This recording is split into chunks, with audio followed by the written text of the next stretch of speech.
Muriel told Dateline she's afraid it was Shelley-Anne's trust in people that contributed to her mysterious disappearance years ago. On May the 3rd, 1983, Shelley-Anne went to her boyfriend's house at Sunset Trailer Court in Hinton, Alberta, Canada after school. She called her mother around 8 p.m. to let her know she'd be home soon. Shelley-Anne called me and told me she was coming home, Muriel said. She said a friend was going to pick her up at her boyfriend's house and give her a ride home. She said she would be about 15 minutes and asked if I would make her this noodle dish she loves. But Shelley-Anne wasn't home in 15 minutes or in an hour. Muriel told Dateline it was around 9 p.m. that night when she got a call from Shelley-Anne's boyfriend. He asked to speak to her. I told him that wasn't funny, Muriel said, but right then I felt it, something terrible. Something was very wrong. Shelley-Anne's boyfriend, who did not have a way to drive her home, told Muriel that their friend wasn't able to pick her up either, so Shelley-Anne started walking down Highway number 16 toward her home, which is located off of Highway 40. Muriel began to worry and decided to call the police. Her husband Sandy, who is also Shelley-Anne's father, and Shelley-Anne's 17-year-old brother Tim drove around the area looking for her. Although it was dark and windy outside, Muriel set out on foot to search. The wind was just awful that night, one of the windiest nights in Hinton that I can remember, Muriel said. The wind was howling. It pierced right through me, but I walked up and down that highway calling out her name. According to the Hinton RCMP detachment, a witness saw Shelley-Anne earlier that evening walking west on the north side of the Highway 16 toward the family home, which is located off of Highway 40. The witness told authorities Shelley-Anne was carrying her school books and appeared to show no interest in hitchhiking. Muriel said the distance from Shelley-Anne's boyfriend's house to their home was about 4 miles, but she doesn't believe her daughter would have tried to make that trek. There were no cell phones then, but she would have called us from her boyfriend's house for a ride, Muriel said. We just believed something happened to her after she called me saying that she was coming home. In the days and weeks following Shelley-Anne's disappearance, authorities, friends, and neighbors scoured the wilderness searching for her. It seemed hopeless, Muriel said. This area is all wilderness, dense woods and shrubs and a river. She could be anywhere.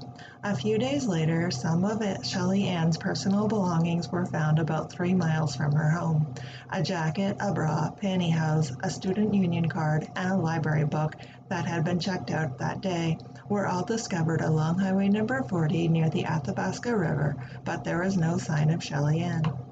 Hinton RCMP authorities interviewed numerous persons of interest in the decades since Shelley-Anne vanished, but no arrests have been made. The Bacsu family moved away from Hinton in 1991, but continued their search for Shelley-Anne. As the years slipped by, Muriel became increasingly frustrated with the lack of movement on her daughter's case. Muriel told Dateline there was a stretch of about 15 years after the 10th anniversary of her daughter's disappearance where she didn't even hear from the RCMP. I'm upset and I'm frustrated, Muriel said. I'm not getting any answers, and now I fear I'm never going to find out what happened to my daughter. I know it's been many years. That doesn't mean she wasn't important. Shelley-Anne Bacsu was tiny in size, but her mother told Dateline the 16-year-old had a larger-than-life personality. She was one of those girls who lit up an entire room when she walked in. Muriel Bacsu said she loved life and loved people. She was very trusting in everyone. In 2010, authorities took another look at Shelley-Anne's case in relation to the Highway of Tears investigation. Highway of Tears is a corridor of Highway number 16 between Prince George and Prince Rupert, British Columbia, Canada, where dozens of women have gone missing since the 1970s. Shelley-Anne is the only Alberta woman listed in that area. Although time has passed, we remain committed to finding Shelley-Anne, said Hinton RCMP Corporal Trevor Somers said at the presser. As in those early days of her disappearance, we continue to encourage anyone with information to come forward. Our hope is that someone will help us solve the mystery surrounding her disappearance. Shelley-Anne's file, which fills 147 banker boxes, is now part of the Alberta's RCMP Historical Homicide Unit, which re-examines unsolved homicide cases. Staff Sergeant Jason Zazulak told Dateline that the unit decided to take a fresh look at Shelley-Anne's case at the request of the family. Throughout the years, they have followed up on new tips, re-interviewed witnesses, and had DNA samples tested. DNA found at the scene belongs to an unknown individual who Sergeant Zazulak considers a person of interest, but nothing has yet led authorities to Shelley-Anne.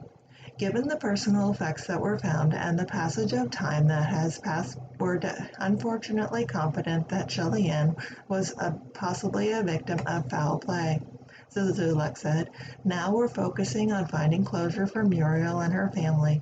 Zazulak said the RCMP is committed to solving this case and encourages anyone who has seen anything or heard something around that time to come forward with the information.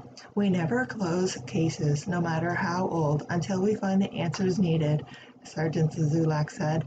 This case is one that really touches the heart, and we haven't given up. The Bacsu family still doesn't have any answers about what happened to their daughter. Little did I know or even imagine that on May the 3rd, 1983, that phone call from Shelley would be the last time I would ever hear her voice, Muriel, her mother said. She describes the decades since as being a waking nightmare. Heartbreak continued in their family when Muriel's only other child, Tim, lost his battle with cancer years ago. Muriel says she just wants peace. You would think after these years it would get easier, she said, but it doesn't, and I don't want to leave this world without knowing what happened to my girl. In 2013, Muriel started a Facebook page in an effort to share memories of her daughter and to attempt to gather any piece of information that could help solve the mystery surrounding her disappearance. We still encourage anyone with information to come forward, Muriel said, and you may think it may be nothing, but a tiny bit of information may just be the key to finding out what happened to Shelley. Muriel and her husband Sandy said they feel blessed that Shelley-Anne was part of their lives for 16 years. She was our baby and the bright shining star of our lives, Muriel said. But that star was dimmed too soon. We will never know what she could have become. She wanted to be a teacher, but she never got to graduate or get married or have children or live the life she deserved, as far as we know. It was all taken from her. We have none of that because someone made a bad choice. Muriel told Dateline that she has accepted the fact that Shelley-Anne will likely not be found alive, but she still wants to know what happened. She believes there was a sexually motivated accident that night that went terribly wrong, resulting in Shelley's death. I'm not looking for justice, she said. I don't think I'll get it. I just want to find my daughter's remains so I can lay her to rest and give her peace. And for us, there is no such thing as closure, but there is peace.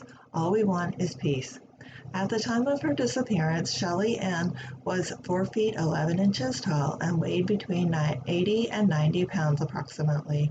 She is reported to have been wearing a burgundy velour sweater, a burgundy and gray jacket, gray sneakers, blue jeans with a stripe down the legs, a green emerald ring, and opal earrings. Anyone with information about Shelley's whereabouts is asked to contact the Hinton RCMP detachment at 1-780-865-2455, or you can call Crime Stoppers at 1-800-222-8477, and you can also submit your tip online at www.p3tips.com.